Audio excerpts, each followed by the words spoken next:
توحید-سنت.com اس web site پر ملاحظہ فرمائیے ممتاز علماء کرام کی تقاریر، درس قرآن و حدیث، اسلامی کتب کا وسیع ذخیرہ، فرقے باطلہ سے مناظرے اور بہت کچھ۔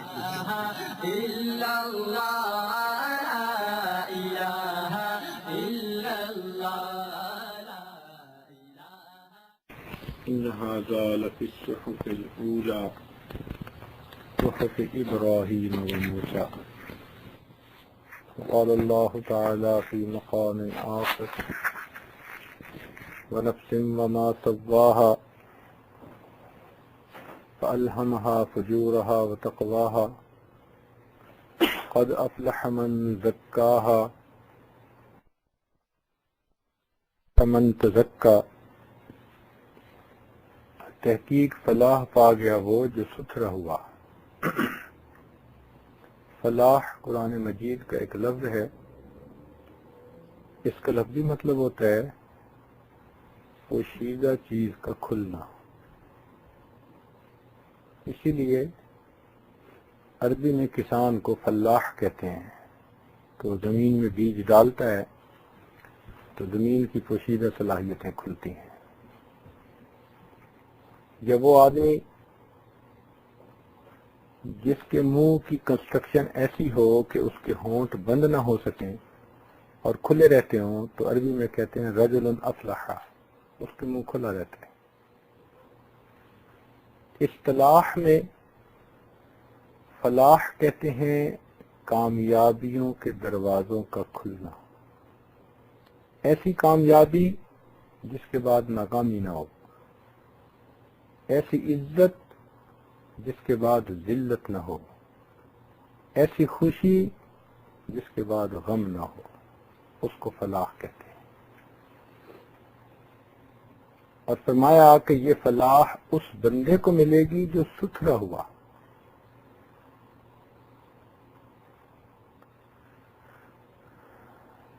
ستھرا ہونے کا کیا مطلب؟ کہ جس نے اپنے نفس کے اندر کی خباثتوں کو دور کیا۔ انسان کے نفس میں اللہ تعالیٰ نے اچھائی کا مادہ بھی رکھا ہے، برائی کا مادہ بھی رکھا ہے۔ ہر انسان کے دل میں اچھی تمنائیں بھی ہوتی ہیں اور بری تمنائیں بھی ہوتی ہیں۔ مثلا میں تہجد گزار بن جاؤں، اچھی تمنا۔ میں نیکوکار بن جاؤں، اچھی تمنا۔ میرے گھر کا ماحول ٹھیک ہو جائے، اچھی تمنا۔ میں دوسروں کے کام آؤں، اچھی تمنا۔ اسی طرح بری تمنائیں بھی ہیں۔ دنیا میں فقط میری ہی چلے، مجھے ہی پہچانا جائے، میرا ہی ٹیکا ہو، یہ بری تمنائیں ہیں۔ یہ میں کی علامت ہیں، عجب کی علامت ہیں، تکبر کی علامت ہیں، جس کو اللہ تعالیٰ ناپسند فرماتے ہیں۔ تو نفس میں ہر طرح کی تمنائیں ہوتی ہیں۔ اللہ رب العزت چاہتے ہیں کہ بندہ اپنے اوپر نیک تمناؤں کو غالب کرے اور اچھا انسان بن جائے۔ تو تزکیہ کہتے ہیں پاک ہونا، پاکیزہ ہونا، ستھرا ہونا۔ دو لفظ ہیں، ایک لفظ ہے تصفیہ اور ایک ہے تزکیہ۔ تصفیہ صفا سے نکلا ہے، صاف کرنا۔ تزکیہ کا مطلب ستھرا کرنا۔ دونوں میں ڈفرنس کیا ہوا کہ فرض کیجئے ونڈو گلاس ڈرٹی ہے، اب آپ اس کے اوپر ایک کپڑا اگر پھیر دیتے ہیں تو وہ کلین ہو گیا۔ اس کو تصفیہ کہتے ہیں۔ کیوں؟ کہ وہ جو ڈسٹ لیئر اس کے اوپر بنی ہوئی تھی وہ اوپر تھی، اس نے پینیٹریٹ اندر نہیں کیا تھا، تو بس کپڑے کے ساتھ جب اس کو وائپ کیا تو وہ ساری لیئر ختم ہو گئی، شیشہ صاف ہو گیا۔ اس کو تصفیہ کہتے ہیں۔ لیکن اگر کسی کپڑے کے اندر میل آ گئی، وہ ڈرٹی گندا ہو گیا، اب کپڑا پھیرنے سے کام نہیں چلے گا، نہ ہاتھ پھیرنے سے کام چلے گا.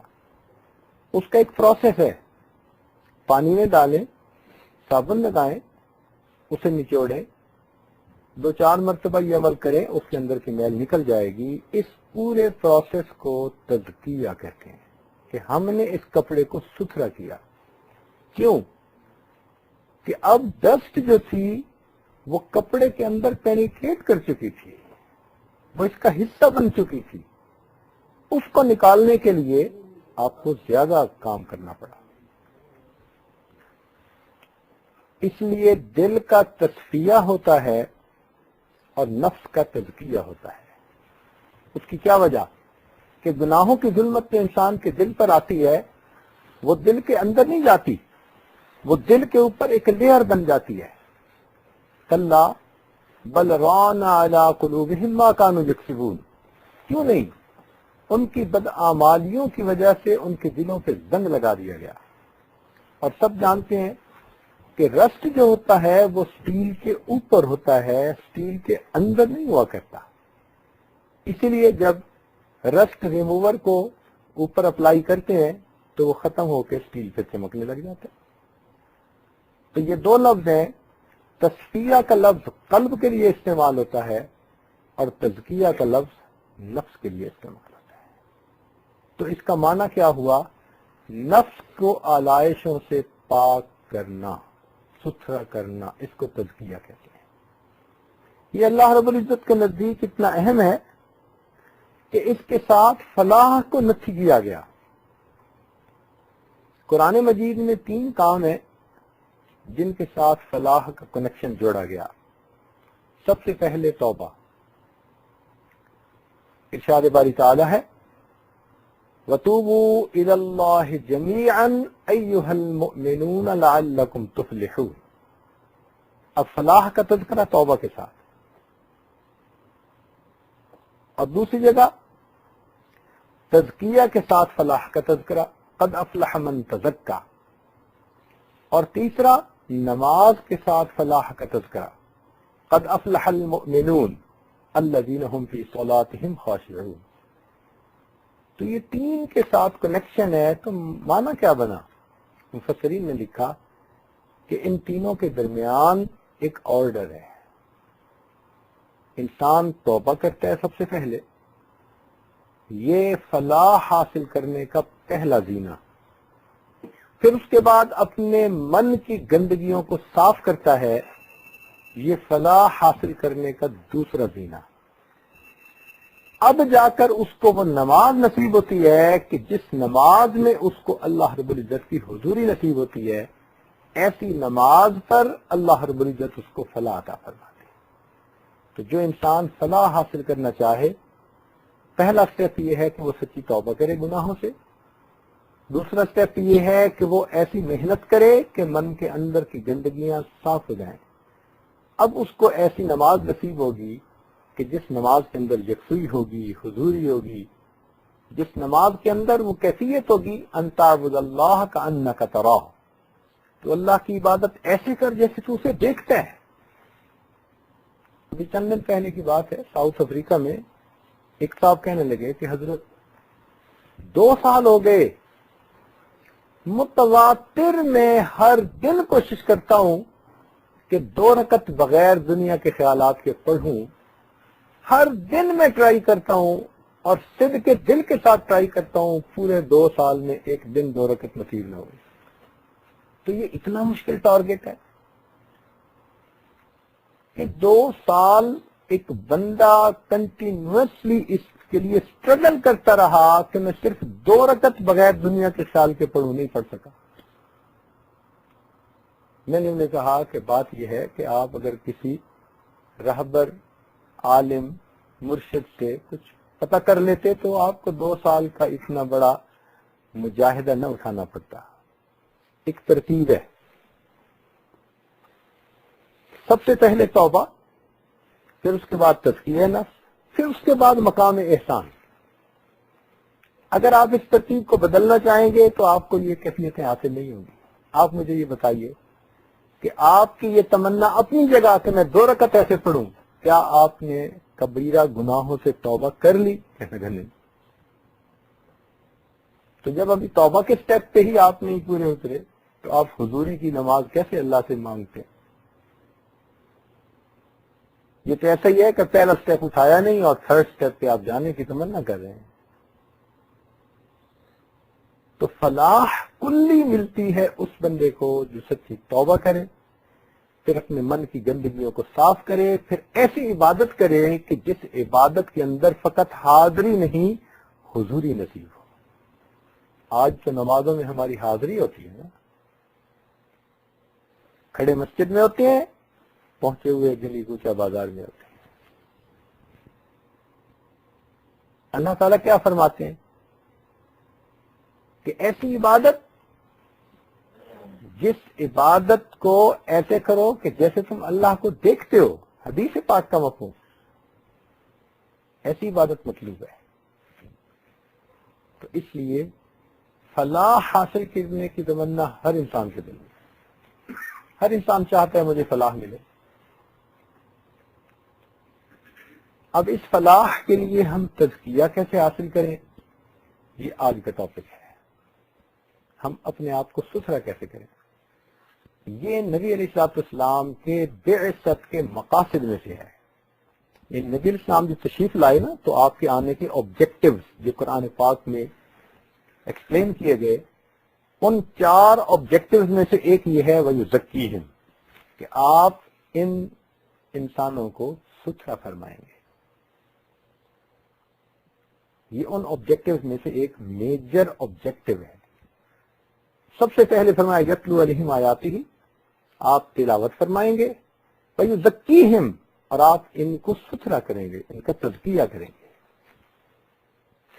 قرآن مجید میں حضرت ابراہیم علیہ السلام نے ایک دعا مانگی کہ اللہ میں نے بیت اللہ بنا دیا، اب عبادت کرنے والے کو بھیج دیجئے، مدرسہ بنا دیا، معلم کو بھیج دیجئے. چنانچہ اللہ رب العزت نے ان کی دعا کو قبول کیا، اور ان کی دعا کی وجہ سے نبی علیہ السلام دنیا میں تشریف لائے. اور آپ نے فرمایا کہ میں اپنے دادا ابراہیم علیہ السلام کی دعا کی قبولیت کے طور پر دنیا میں آیا. اب آپ صلی اللہ علیہ وسلم کے لیے جو انہوں نے دعا مانگی تھی نا، اس میں انہوں نے بھی 4 ہی آبجیکٹو پیش کیے تھے، یتلو علیہم آیاتہ وَيُعَلِّمُهُمُ الْكِتَابَ وَالْحِكْمَةَ وَيُزَكِّيهِمْ. اور جب اللہ تعالیٰ نے نبی علیہ السلام کے آنے کے وجہ بتائی تو وہی 4 باتیں اللہ تعالیٰ نے بھی ارشاد فرمائی، مگر ترتیب میں اللہ تعالیٰ نے تبدیلی فرما دی. تزکیہ کا لفظ ان کی دعا میں 4 نمبر پر تھا، اور جب اللہ رب العزت نے بیان فرمایا تو اس میں تزکیہ کا لفظ 2 نمبر پہ. یہ جو چینج ان آرڈر ہے نا، یہ ہمارے لیے ایک میسج ہے. یہ ایسے نہیں ہے، اس کے پیچھے کوئی ریئلٹی ہے. قرآن مجید اس قدر عجیب اور عظیم کتاب ہے کہ اس کا ایک ایک لفظ جہاں استعمال ہوا وہ ڈائمنڈ اور پرل کی طرح ہے، جس کو نتھی کر دیا گیا ہو اور جوڑ دیا گیا.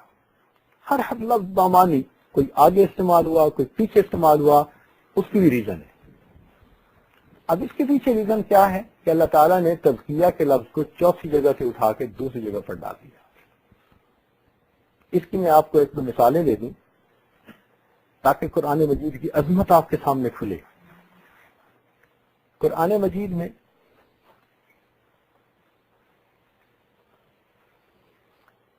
اللہ رب العزت نے فرمایا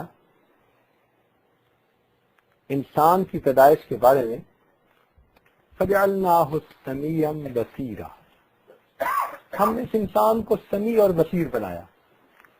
تو جہاں بھی قرآن مجید میں لفظ استعمال ہوا نا، سمیع کا لفظ پہلے، بصیر کا لفظ بعد میں، یعنی ہم نے اس کو سماعت عطا کی اور ہم نے اس کو بصارت عطا کی. اب اس کے پیچھے ایک عجیب سائنٹیفک ریزن ہے. ڈاکٹر حضرات تشریف فرما ہے، بچہ جب اپنے ماں کے پیٹ میں پیدا ہوتا ہے تو سب سے پہلا آرگن جو اس کی باڈی میں بنتا ہے وہ اس کے ایئرز ہوتے ہیں، اس کے بعد اس کی آنکھیں بنتی ہیں. کیوں؟ ریزن اس کی یہ کہ یہ جو کانوں کے اندر کینال ہوتی ہے نا، اس کے اندر لیکوڈ ہوتا ہے، اور اس لیکوڈ کے ذریعے انسان اپنے بیلنس کو برقرار رکھتا ہے، سر کے بیلنس کو. اب مجھے جو اپنا سر میں نے سیدھا رکھا ہوا ہے، کیوں؟ میں اپنے سر کو دیکھ تو نہیں رہا کہ یہ رائٹ اینگل پہ ہے یا نہیں ہے. وہ جو کینال کے اندر لیکوڈ ہے وہ بیلنس ہوتا ہے، اور اس کا سگنل دماغ کو جاتا ہے، اور دماغ ڈیسائیڈ کرتا ہے کہ میرا سر بالکل اسٹریٹ ہے. تو آنکھیں بند ہو یا کھلی ہو، دماغ سر کے بیلنس کو ٹھیک رکھتے ہیں. کیونکہ باڈی کا بیلنس کو ٹھیک رکھنا تھا، اس لیے پروردگار عالم نے سب سے پہلے انسان کے کانوں کو بنایا، اس کے بعد اس کی آنکھوں کے آرگن کو بنایا.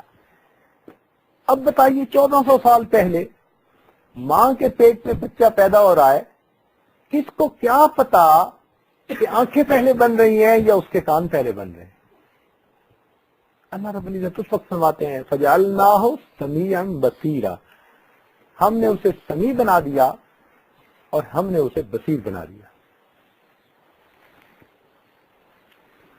ہم نے اسے سمیع بنا دیا اور ہم نے اسے بصیر بنا دیا. پہلے اسے سماعت عطا کی، پھر اسے بصارت عطا کی. تو دیکھو ان دونوں کے یہ جو آرڈر ہے اس کا بھی ایک ریزن ہے اس کی بھی. اچھا اور دیکھیے، جب انسان ایک مکان بناتا ہے نا تو سب سے پہلے اس کی بنیادیں کھڑی کرتا ہے اور پھر آخر پہ اس پر چھت ڈالتا ہے. اللہ رب العزت نے یہ جو کائنات یونیورس کی برتھ کا، تخلیق کا تذکرہ قرآن پاک میں فرمایا تو اللہ نے زمین کا تذکرہ پہلے کیا. خلق الارض فی یومین، زمین کو 2 دنوں میں پیدا کیا. ثم استوى الی السماء، پھر اللہ عرش کی طرف، آسمان کی طرف متوجہ ہوا. تو یعنی بنیادوں کا تذکرہ پہلے اور چھت کا تذکرہ بعد میں. لیکن جب انسان کسی مکان کو گراتا ہے تو اس وقت ترتیب ڈیفرنٹ ہوتی ہے. وہ ترتیب کیا ہے کہ سب سے پہلے تو وہ جو لیمنرز ہوتے ہیں نا، الیکٹریکل کی فٹنگز ہوتی ہیں، ان کو اتارتا ہے. پھر اس کو مکان کو گرانا ہے، فانوس اتار دیجئے. جب فانوس وغیرہ اتر جاتے ہیں تب پہلے چھت گرائی جاتی ہے، پھر دیواروں کو گراتے ہیں. تو اللہ تعالیٰ نے جہاں اس کائنات کو توڑنے کا تذکرہ کیا روز محشر، وہاں سب سے پہلے آسمان کے اوپر جو چاند، سورج اور ستارے ہیں ان کے توڑنے کا. اذا الشمس کورت واذا النجوم انکدرت. دیکھا یہ لیمینرز اتارے جا رہے ہیں، فٹنگز اتاری جا رہی ہیں. جب یہ فٹنگز اتر گئیں تو اب چھت کی باری آئی. فرمایا اذا السماء انشقت، آسمان کو پھاڑ دیا. اب جب پھاڑ دیا تو پھر زمین کی باری آئی. وَإِذَا الْأَرْضُ مُدَّتْ وَأَلْقَتْ مَا فِيهَا وَتَخَلَّتْ. حیرت انگیز بات ہے کہ جس طرح کنسٹرکشن کی جاتی ہے بلڈنگ کی، جب زمین کے بنانے کا تذکرہ کیا زمین و آسمان کا تو وہ آرڈر فالو کیا، اور جس طرح توڑا جاتا ہے جب توڑنے کا تذکرہ آیا تو اس آرڈر کو ایکسپلین کیا گیا. کیوں؟ یہ خالق کائنات کا کلام، اس کو پتہ ہے. تو ایک ایک لفظ جہاں استعمال ہوا اس کی ریزن ہے. ایک مثال آپ سنیے. حضرت یوسف علیہ السلام کے قصہ میں انہوں نے خواب دیکھا کہ میں انی رأیت 11 کوكبا، 11 ستارے، والشمس اور سورج، والقمر اور چاند، رأیتہم لی ساجدین، میں نے دیکھا ہے وہ مجھے سجدہ کر رہے ہیں. اب ایک عام آدمی جب پڑھتا ہے نا تو اس آیت کے اندر پہلے ستاروں کا تذکرہ، پھر سورج کا تذکرہ اور پھر چاند کا تذکرہ، تو اس کو کوئی آرڈر صحیح نظر نہیں آتا ظاہر میں کہ بھئی اگر چھوٹے سے بڑے کی بات کرنی تھی ستاروں کا تذکرہ ہوتا، پھر چاند کا ہوتا، پھر اس کے بعد سورج کا ہوتا، اور بڑے سے چھوٹے کی کرنی تھی تو پہلے سورج کا کرتے، پھر چاند کا کرتے، پھر ستاروں کا کرتے. قرآنی ترتیب ڈیفرنٹ ہے. کیا پہلے ستاروں کا تذکرہ، پھر اس کے بعد چاند کا تذکرہ، اور پھر اس کے بعد سورج کا تذکرہ۔ لیکن اس کے اندر بھی ایک ریزننگ ہے، اور وہ کیا کہ اس خواب کے اندر انہوں نے جو دیکھا تو اس خواب کی ایک حقیقت تھی، اور وہ کیا تھی کہ 11 ستاروں سے مراد ان کے بھائی تھے، اور سورج سے مراد ان کے والد تھے، اور چاند سے مراد ان کی والدہ تھی۔ لہذا یوسف علیہ السلام جب اپنے بھائیوں سے جدا ہوئے تو پھر ان سے جو سب سے پہلے ملے وہ کون تھے؟ 11 کوكبا، بھائی ملتے ہیں۔ پھر دوسرے نمبر پر کون آ کر ملے؟ والد آ کر ملے، اور تیسرے نمبر پر پھر کون آئی؟ والدہ سب سے آخر پہ آئی۔ اور اس میں بھی یہ مزہ تھا کہ جب ان کے سامنے سجدہ کیا تو یوسف علیہ السلام کے سامنے سب سے پہلے بھائیوں نے سجدہ کیا، پھر ان کے بعد والد نے سجدہ کیا، تیسرے نمبر پر پھر ان کی والدہ نے سجدہ کیا۔ تو دیکھو کئی سالوں کے بعد سجدہ ہونا ہے، لیکن خواب میں جو ترتیب ہے اس کے اندر بھی ایک ریزننگ ہے۔ تو جب قرآن کا طالب علم دیکھتا ہے نا کہ ایک ایک لفظ جہاں فٹ ہے، یوں لگتا ہے نگینے کو جڑ دیا گیا ہے۔ اب اس تناظر میں آپ سوچئے کہ تزکیہ کے لفظ کو جو چوتھی جگہ سے اٹھا کے دوسری جگہ ڈال دیا، تو اس کا بھی تو کوئی سگنیفیکینس ہے۔ یہ اس کی امپورٹنس کی دلیل ہے کہ یہ اتنا اہم کام ہے، اپنے من کو صاف کرنا، اندر کی علائشوں، اندر کی گندگیوں کو دور کرنا، یہ انسان کے لیے بہت اہم ہے۔